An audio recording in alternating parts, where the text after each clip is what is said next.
Hello everyone, welcome back. In this video, you will learn how to use external CSS. This is a good way to keep HTML and CSS in two separate files. If you watched the previous tutorial, you can go straight into the content. If this is your first time, you might want to download the HTML template.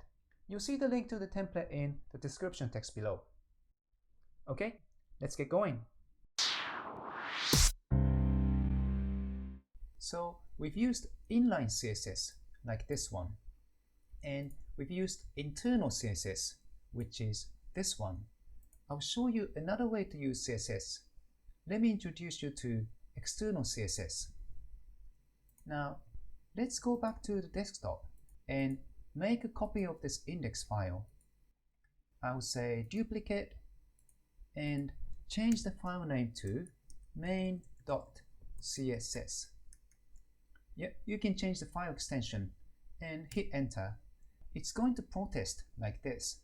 It's saying, are you sure you want to change the file name? And I'll say, yep,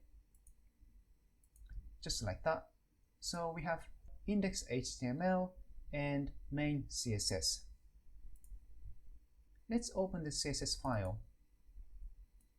You can delete everything.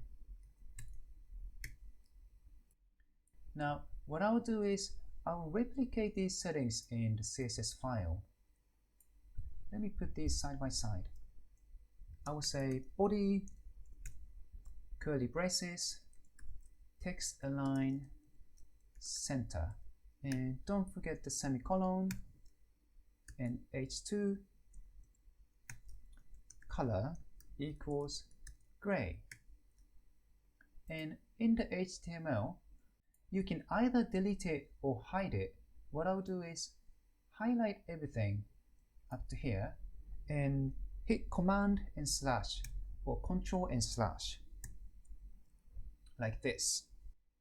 This way you can hide what you're not using.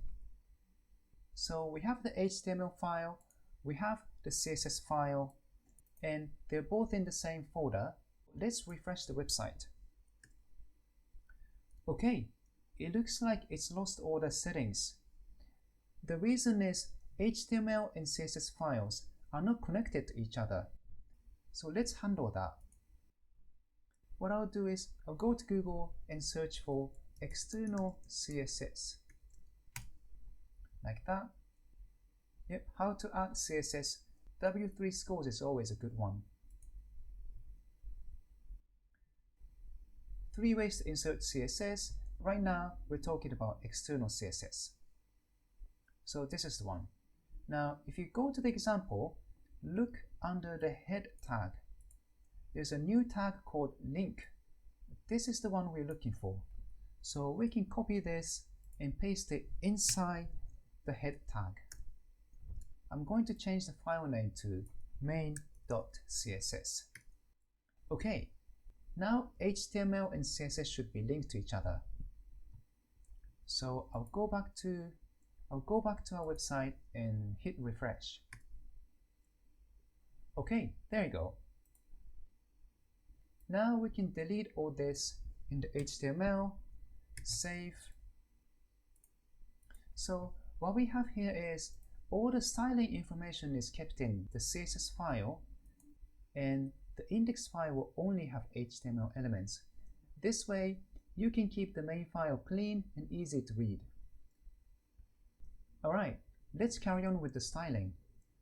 I'll go back to the CSS file and let's change the font style. I'll say font family equals sans serif, like that. Okay, save it and refresh. I just added one line of attribute in the body section, and everything changed at the same time because everything in this website is hosted within the body section. That's the cascading part of CSS. CSS stands for cascading style sheet.